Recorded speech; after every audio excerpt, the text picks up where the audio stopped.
11월 4일 목요일입니다. 사사기 2장 1절로 10절.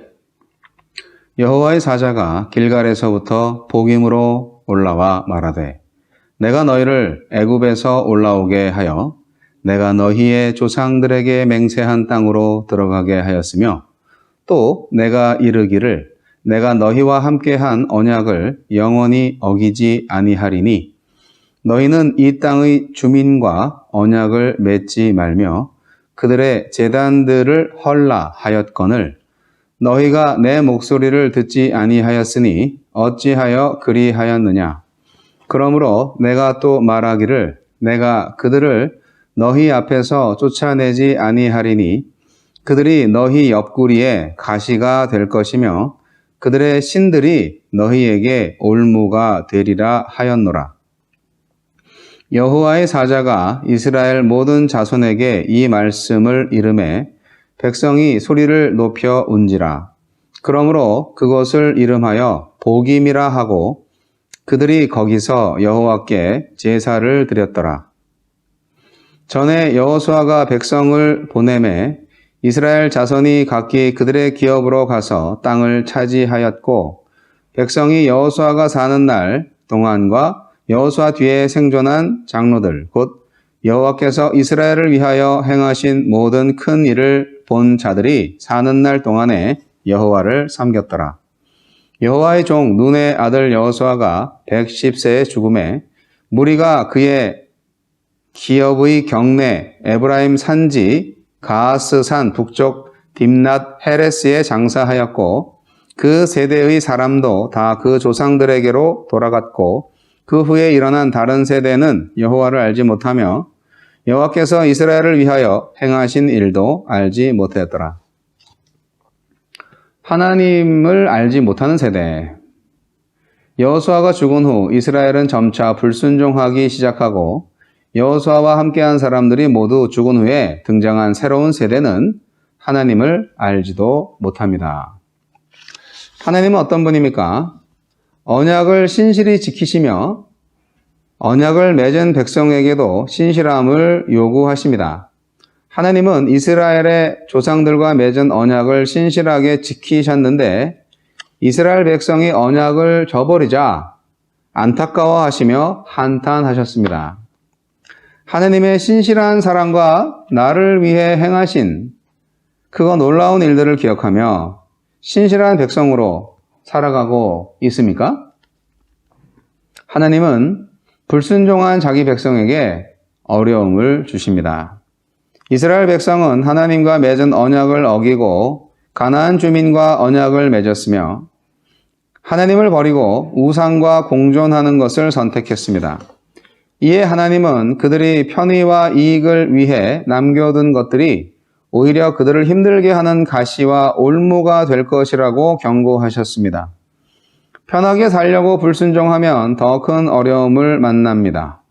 조금 힘들고 불편해도 순종하는 것이 진정 자신을 위하는 길입니다. 불순종의 가시와 올무가 생기기 전에 어서 순종으로 돌아섭시다.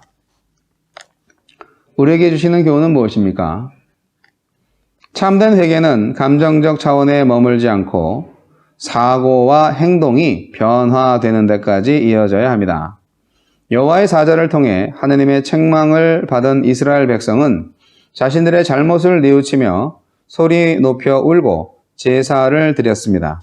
이 눈물과 제사가 거짓이거나 잘못된 것이라고 할 수는 없지만 그 후 안타깝게도 이들에게서 변화된 행동이나 모습이 보이지 않았습니다. 우리가 드린 기도와 예배의 진실성은 기도와 예배 후의 모습과 행동으로 증명됩니다. 참된 회개에는 합당한 열매가 뒤따릅니다. 신앙 계승은 결코 저절로 이루어지지 않습니다. 여호수아와 그 세대의 사람들은 하나님의 능력을 경험하며 가나안 정복 전쟁의 승리를 맛보았지만 안타깝게도 그 다음 세대는 여호와도 그분의 행하신 일도 알지 못했습니다. 신앙을 물려주지 못하고 땅만 물려주었기에 다음 세대는 그 땅에서 우상을 숭배하고 말았습니다. 우리가 다음 세대에게 물려주기 위해 힘써야 할 것은 풍요로움이 아니라 하나님의 이야기가 아니겠습니까? 이 일을 위해서 가정과 교회가 협력하여 힘쓸 때 우리의 자녀와 다음 세대가 땅이 아닌 땅을 주신 하나님을 알고 사랑할 것입니다. 주여, 저희의 자녀와 다음 세대가 신실한 믿음을 이어받아 믿음이 더 깊어지게 하소서.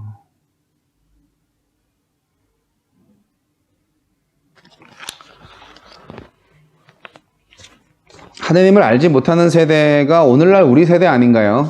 네. 안타깝죠? 요즘 중고등부나 어린이부 교회에서 거의 전멸이죠. 오늘날 젊은 세대들이 하나님을 모르죠. 알려고도 하지 않고. 여호수아가 죽은 후에 그 다음 세대들이 그랬다는 것이 참, 역사는 이렇게 반복되는구나. 그런 거를 또 알게 됩니다. 우리 자녀들을 어떻게 하면 좋겠습니까?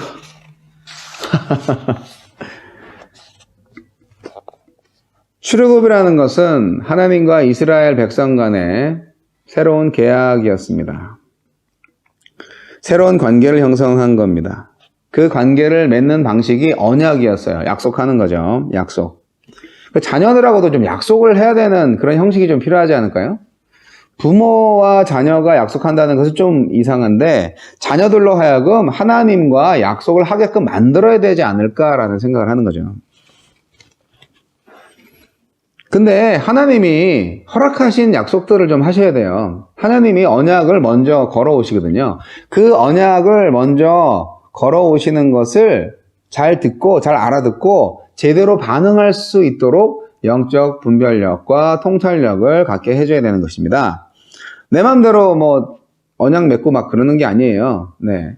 콜링이 있어야 사역자가 되는 거지. 본인이 그냥 마음이 뜨거워져가지고 본인이 나 이렇게 사역자가 되기로 결심했다고 하나님이 부르신 것 같다고 내 마음이 이렇게 뜨겁다고 그러시면 안 되는 거죠.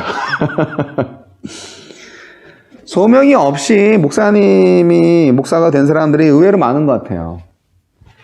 그리고 또 저 스스로도 이렇게 의심하죠. 내가 부름받은 거 맞아? 이렇게 엉망으로 살고 있는데 이렇게 사역을 참 열매 없는 것 같은데 이거 주님 저 부르신 거 맞나요?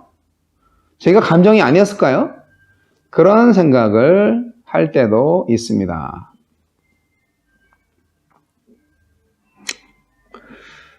자, 콜링에 대한 얘기를 하는 건 아니고요. 오늘 이 시간은 하나님을 몰랐기 때문에 가나안 거민들하고 아주 사이좋게 지내는 모습이 보이는 거예요.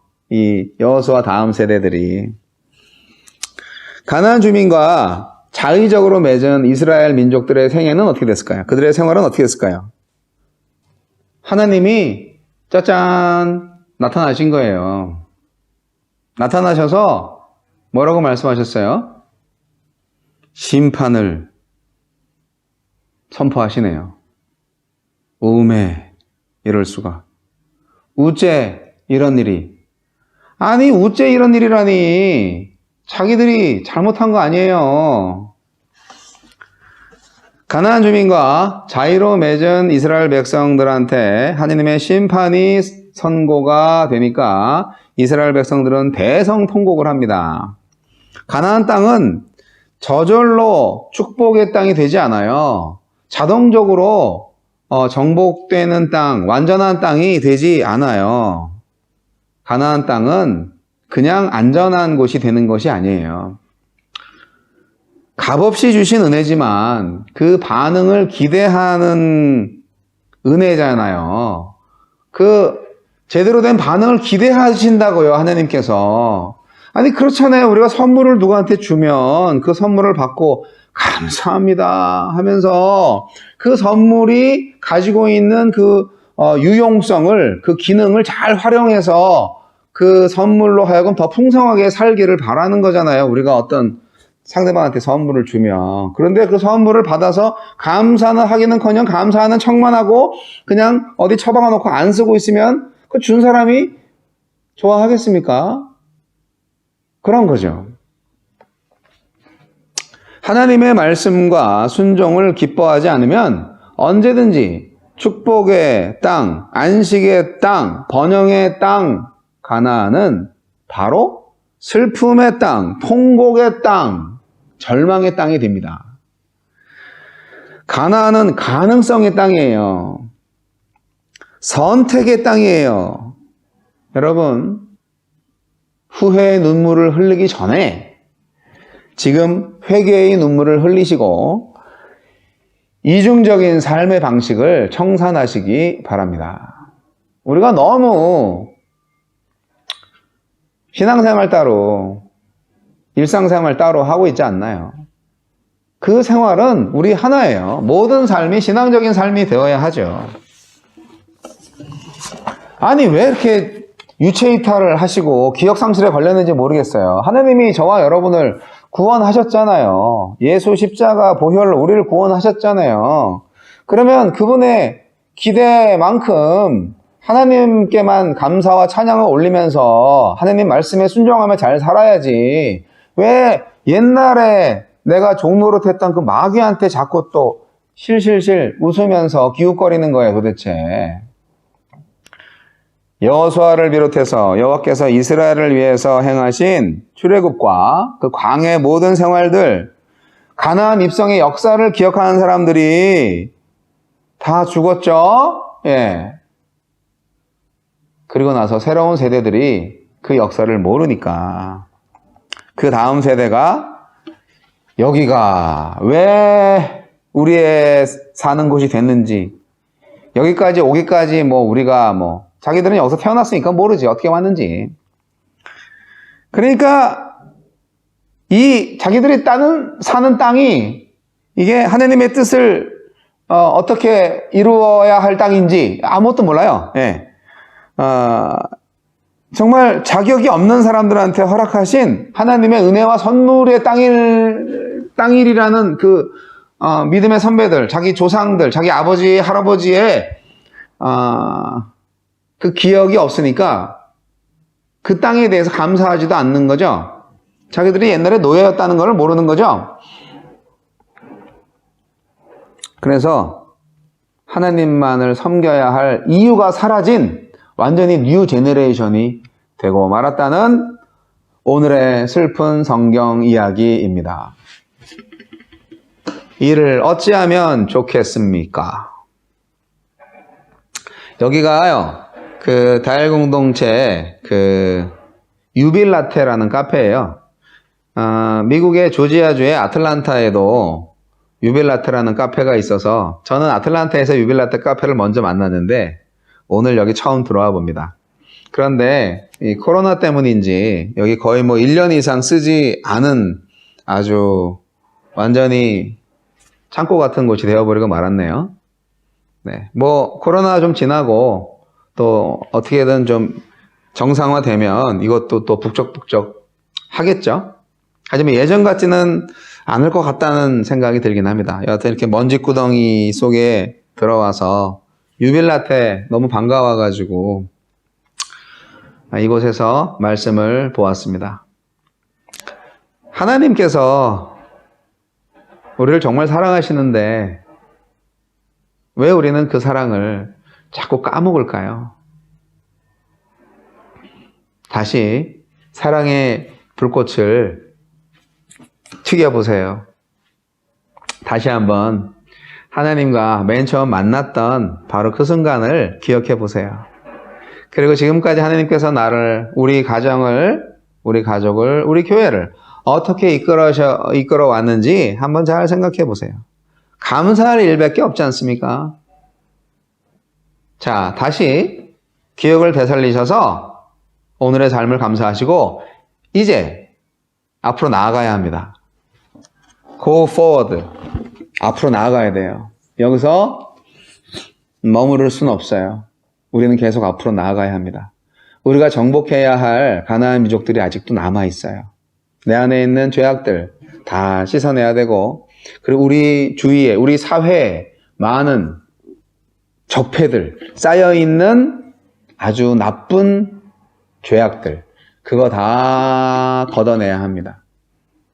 그런 영적 싸움을 하는 것이 바로 우리의 인생입니다. 가나안은 결코 끝나지 않은 삶의 예배 전쟁이라고 볼 수 있는 공간과 시간을 상징합니다. 오늘도 가나안에 살고 계신 여러분을 사랑하고 축복합니다. 우리 세대, 우리 다음 세대, 하나님을 알지 못하는 세대가 되지 않도록 조심하십시오.